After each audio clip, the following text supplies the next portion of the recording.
Chapter 5.2, a call for justice. Genesis 30, verse 29 to 30. But he said to him, You yourself know how I have served you and how your cattle have fared with me. For you had little before I came, and it has increased to a multitude, and the Lord has blessed you wherever I have turned. But now, when shall I provide for my own household also? Genesis 30, verse 29 to 30. Number 1, revelation to resign. The Lord ministered to me this word on Wednesday, January 27, 2010 at 9:46 a.m. when I handed in my resignation letter from my job as a marketing manager in the agribusiness industry. It was this word that gave me the courage to quit and believe God for better things as an entrepreneur. I had been employed as a marketing manager in the crop protection industry since 2007. Just like Jacob, I had realized that I would not be able to grow much as long as I remained an employee. I suffered dearly at that time from ridicule, unpaid salaries, and wages. Though there was a lot of emotion in my resignation, the spiritual significance of it was very much perceptible. Clearly, my spirit spoke more than my soul. I was greatly influenced by God's desire to take me to another level, even though my soul, mind, emotions, and will had not much perceived what I would do. I knew at that point work was no longer my portion. I needed to believe God as an entrepreneur. Even though I struggled during my initial stages of my unemployment, God was, however, faithful in a very short space and period of time. It was imperative that I paid heed to the compelling voice in my spirit, compelled by the Spirit, Acts 20 verse 22. There was a call for justice in my spirit, and it gave me courage to believe God and make the move I needed to make. What I did not realize about this message, which was perhaps hidden from my knowledge and understanding, was the need to negotiate as Jacob did with Laban. This could have ensured that I departed my workplace with substance and provision for the vision God had later entrusted me with. This really made things difficult in my business endeavors. As I later found out, there was a great possibility of me living with great possessions. Genesis 15 verse 13 to 14. But because of lack of wisdom, I failed to sit down with my employer and negotiate for a healthy retirement package. This is the one asset of understanding that I lacked when later affected the altitude of my operations. I was treated as a prodigal son and failed in that sense to take care of the available opportunities for support. Number 2, great possessions. Genesis 15 verse 13 to 14. The time had come for Jacob to move his large family to his own homeland and be on his own. He now had 11 sons and 1 daughter, and he had more than fulfilled his part of the bargain. He had earned the right to freedom. It was time to stop working for Laban and start building his own future security. But crafty Laban wasn't about to lose his son-in-law, especially when he knew that Jacob's presence had brought to him the blessings of God. Verse 27 to 30. Meanwhile, Laban wasn't interested in Jacob's God. He was interested only in the blessings he received because of Jacob's God. Laban surely knew of the promises God had made to Abraham and his descendants, Genesis 12 verse 3, and he wanted to get the most out of them. This time, however, Jacob was prepared for his father-in-law because the Lord had talked to Jacob in a dream and told him exactly what to do, Genesis 31 verse 1 to 13. All Jacob wanted for his wages was the privilege of building his own flock of sheep and goats from the speckled and spotted animals in Laban's flocks, animals that were considered inferior anyway. These would be separated 3 days' journey from Laban's flock, so that Laban could investigate at any time and immediately know whether Jacob was robbing him. Jacob's peeled sticks belonged in the same category as Rachel's mandrax. Rachel's death, the putting away of idols, Genesis 35 verse 18. They were both superstitious practices that had nothing to do with what actually happened. It was God who controlled the genetic structure of the animals and multiplied the spotted and striped sheep and goats, thus increasing Jacob's wealth very quickly. Rachel, the woman Jacob loved, had great potential to divert Jacob from the real God. At Bethel, God promised to bless Jacob, and he kept his promise, Genesis 28 verse 13 to 15. And since Laban had agreed to Jacob's terms, he could do nothing about the results. All of those animals belonged to Jacob. During the next 6 years, Jacob became a very wealthy man because of his faith and the blessings of the Lord. Now he was ready to strike out on his own, return to his own land and people, and fulfill whatever purposes God had planned for him. When he had arrived in Paddan Aram 20 years before, all he had was his staff, Genesis 32 verse 10. But he had worked hard, suffered much, and trusted God. Now he had a large family and owned extensive flocks of healthy sheep and goats, as well as camels and donkeys, and servants to care for all the animals. Even though God had promised to bless Jacob, we see clearly that the process of blessing required Jacob's effort of laying a demand and fighting for God's promises. A call for justice is first made in the spiritual realm, and God will release the blessing in the physical realm.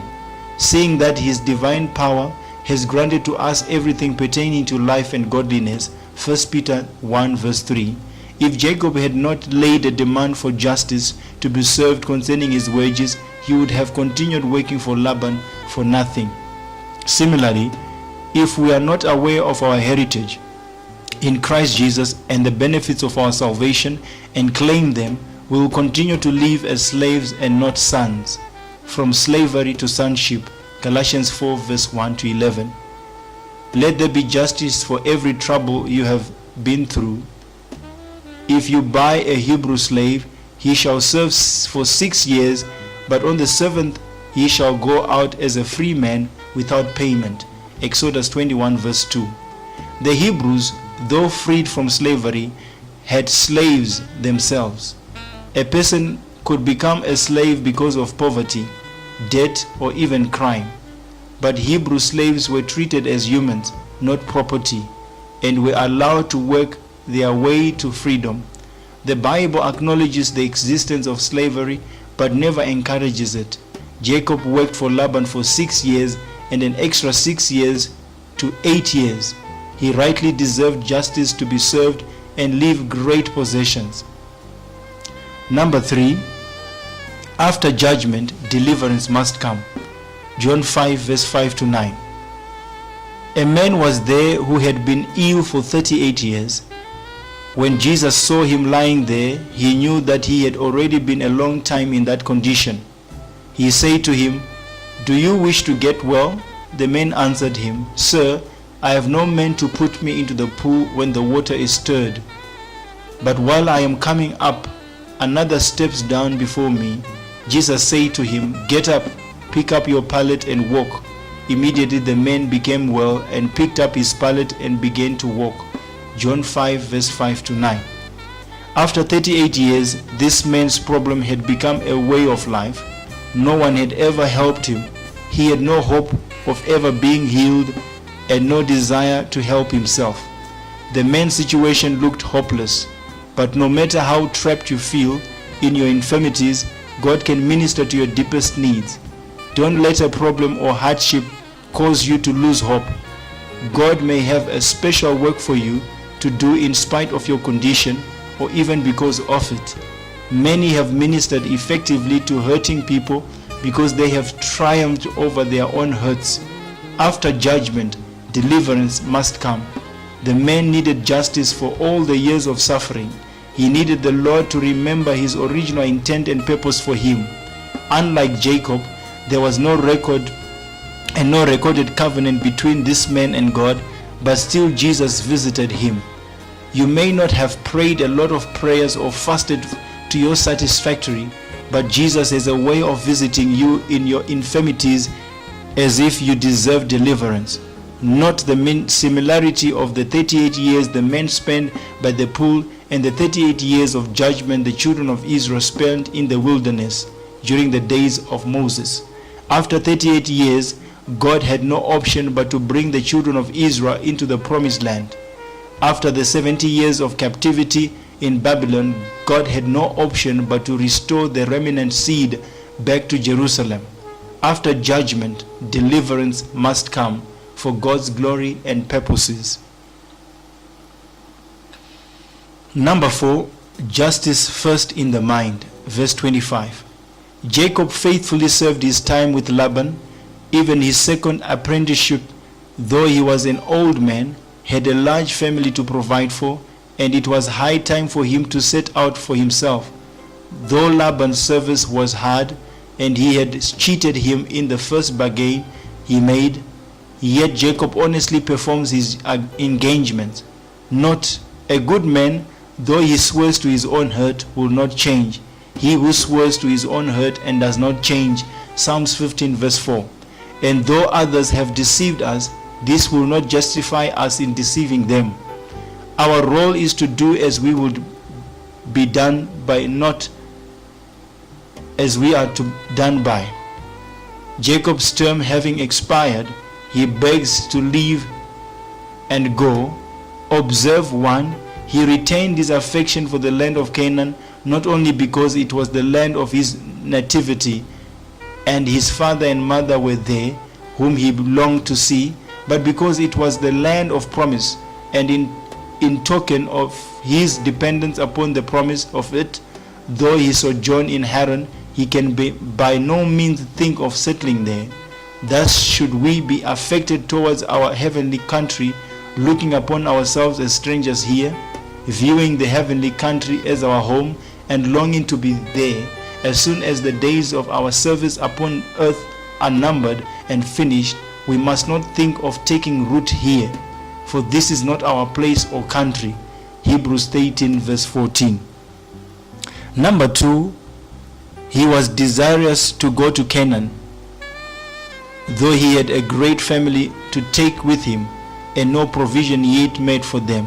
He had got wives and children with Laban, but nothing else. Yet he does not solicit Laban to give him either a portion with his wives or the maintenance of some of his children.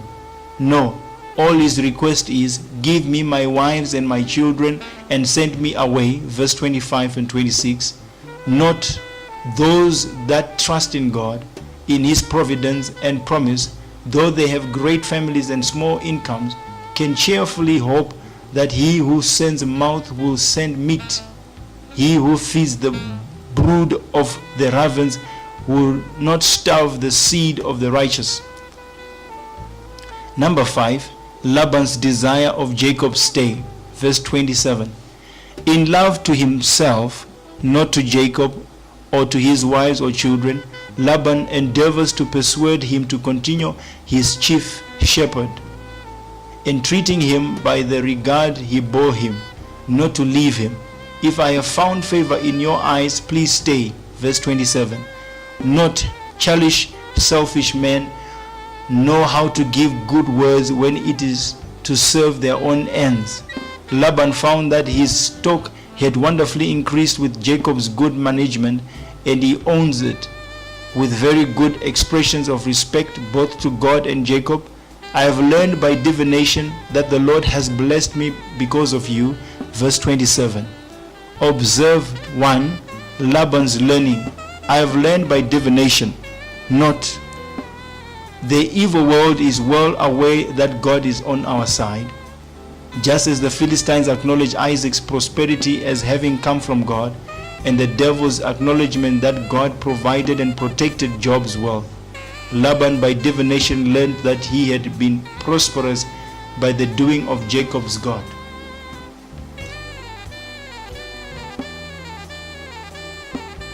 Number 2, Laban's lesson. He owns one, that his prosperity was owing to God's blessing. The Lord has blessed me, not worldly men who choose their portion in this life are often blessed with an abundance of this world's goods.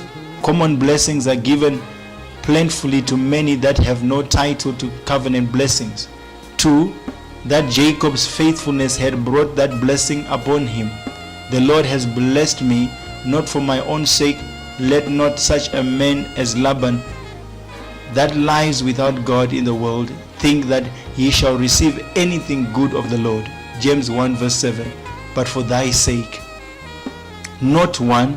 Good men are blessings to the places where they live, even where they live meanly and obscurely, as Jacob in the field and Joseph in the prison. Genesis 39 verse 23. Number 2, God often blesses bad men with outward messes for the sake of their godly relations, though it isn't seldom that they have either the wit to see it or the grace to own it, as Laban did here. Number 6, an opportunity for bargain. Verse 28. Laban's craft and covetousness kills vision. Genesis 3 verse 1 to 7. Took advantage of Jacob's plainness, honesty, and good nature, and perceiving that Jacob began to be won upon by his fair speeches, instead of making him a generous offer and bidding him high as he ought to have done, all things considered, he puts up him to make his demands. Name your wages and I will pay them. Verse 28. Knowing he would be very modest in them and would ask less than he could for shame offer, Jacob accordingly makes a proposal to him, in which one he shows that what reason he had to insist upon so much, considering 1, that Laban was bound in gratitude to do well for him, because he had served him not only faithfully but very successfully. Verse 30. Yet here observe how he speaks like himself very modestly. Laban had said, the Lord has blessed me because of you. Verse 27. Jacob will not say so, but the little you had before I came has increased greatly, and the Lord has blessed you wherever I have been. Verse 29 to 30. Not humble saints take more pleasure in doing good than in hearing of it again. Number 2, that he himself was bound in duty to take care of his own family. Verse 30 says, now when shall I provide for my own household also? Not faith and charity, though they are excellent things, must not take us off from making necessary provision for our own support and the support of our families. We must, like Jacob, trust in the Lord and do good, and yet we must, like him, provide for our own houses also. He that does not do the latter is worse than an infidel. 1 Timothy 5 verse 8. Number 2, he is willing to refer himself to the providence of God, which he knew extends itself to the smallest things, even the color of the cattle, and he will be content to have for his wages the sheep and goats of such and such a color, speckled, spotted, and brown, which should hereafter be brought forth. Verse 32 and verse 33. This he thinks will be a most effectual way both to prevent Laban's cheating him and to secure himself from being suspected of cheating Laban. Some think he chose this color because in Canaan it was generally most desired and delighted in. Their shepherds in Canaan are called Nikohim. Amos 1 verse 1. The word here used for speckled, and Laban was willing to consent to this bargain because he thought if the few he has that were now speckled and spotted were separated from the rest, which by agreement was to be done immediately, the body of the flock which Jacob was to tend being of one color, either all black or all white, would produce few or none of mixed colors. And so he should have Jacob's service for nothing, or next to nothing. According to this bargain,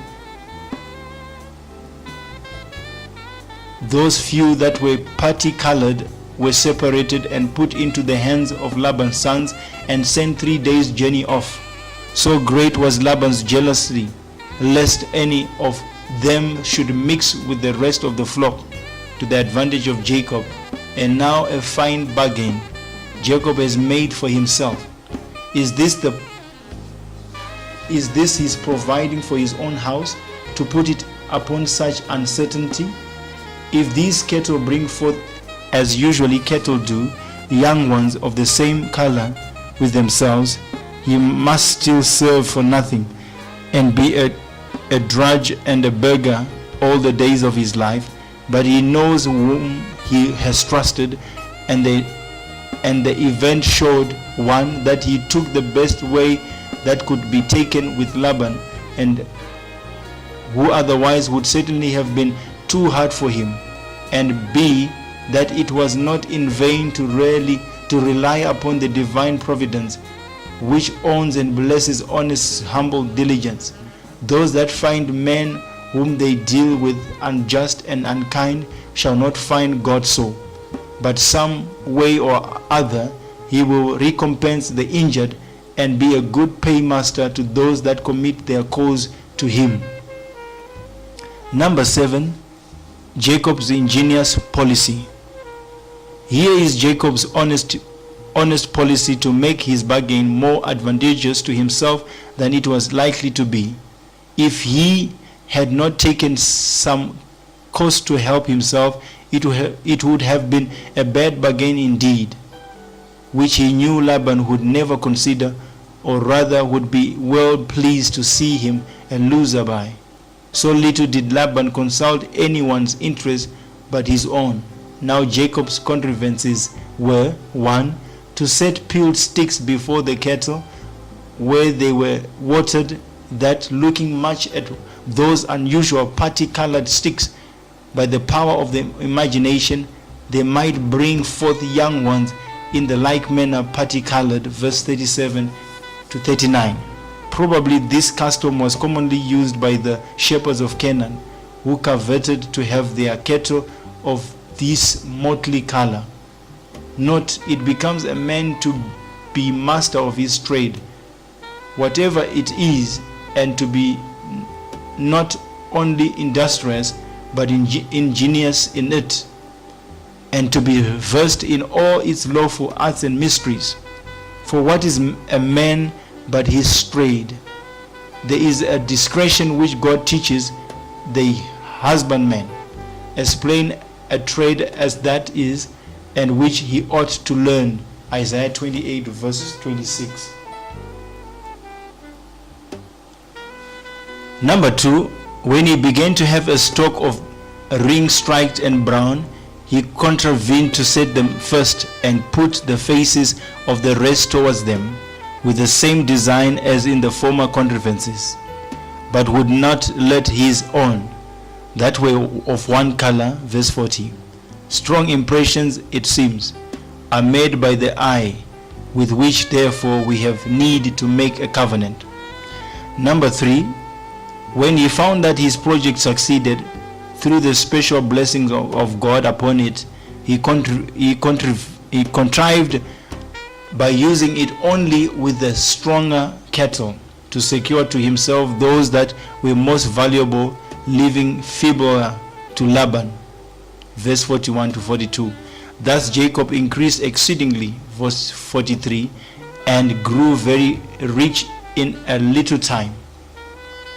This success of his policy, it is true, was not sufficient to justify it.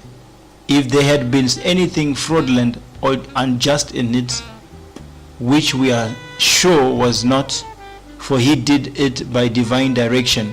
Genesis 31 verse 12. Nor was there anything in it, in the thing itself, but the honest improvement of a fair bargain, which the divine providence wonderfully prospered.